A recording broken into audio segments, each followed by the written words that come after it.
জমি নিয়ে যত মামলা হয়ে থাকে তার কিন্তু 90% মামলাই হয়ে থাকে ভুল রেকর্ডের কারণে। রেকর্ডীয় জরিপ যখন চলমান থাকে তখন আমরা কিন্তু উদাসীন থাকি, আমরা দখল নিয়ে ব্যস্ত থাকি, আমরা বিভিন্ন কাজে ব্যস্ত থাকি, আমরা জরিপ কর্মকর্তাদেরকে সাহায্য করি না আমার জমি আমার দখলে রয়েছে এবং আমার দলিল রয়েছে এই বিষয়ে।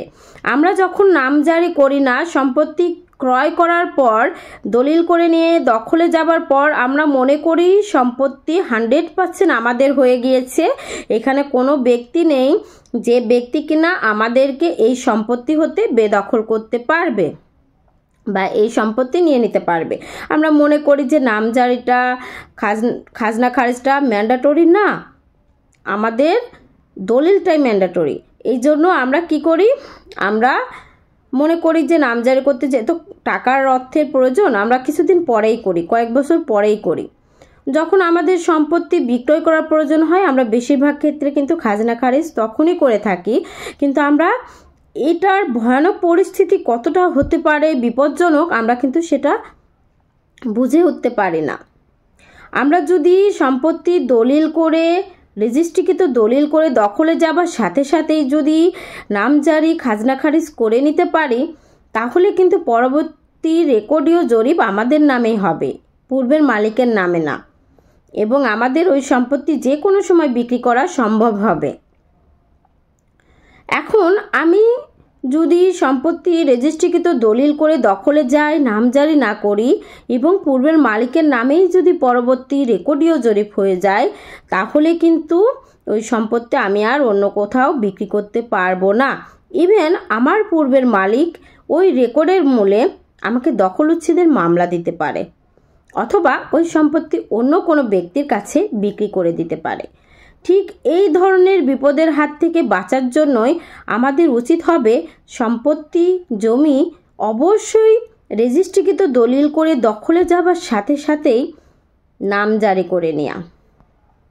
আর এখনকার সময়ে কিন্তু খাজনা খারিজ করা মোটেও কঠিন কোনো বিষয় না, এটা অনলাইনে একটা প্রসিডিওর, এটা কিন্তু অনলাইনেই করা সম্ভব। আপনি যে কোনো একটি কম্পিউটারের দোকানে বসে এটি করতে পারেন, অনলাইনে আবেদনটি করতে পারেন।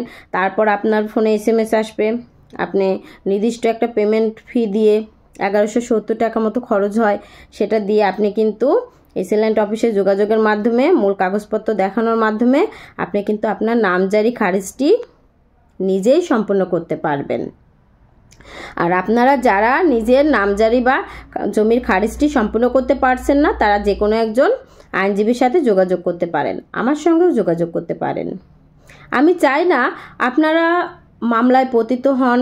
মামলা কতটা ভয়ানক একটা পরিস্থিতির শিকার করতে পারে একজন মানুষকে, যে না এই পরিস্থিতিতে পড়েছে সে ছাড়া আর কেউ বুঝতে পারবে না একটা মামলা এতটা কঠিন হতে পারে।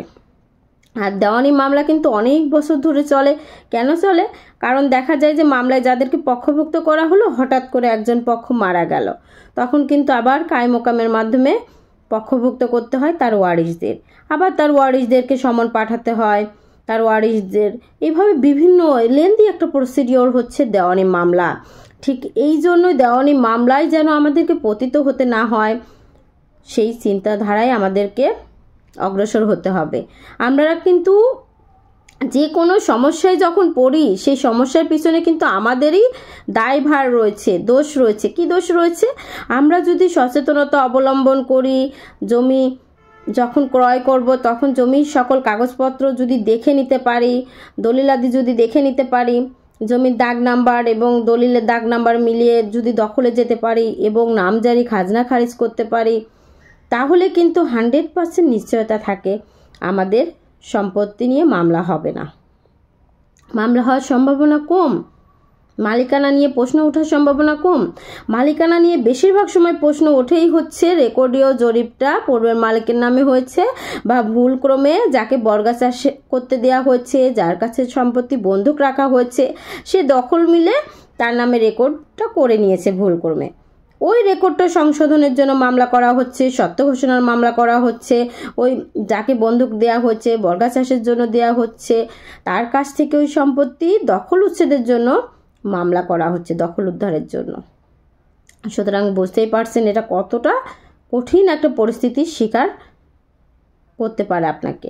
আমি ঢাকা জজ কোর্টের একজন আইনজীবী, নিয়মিত প্র্যাকটিস করছি।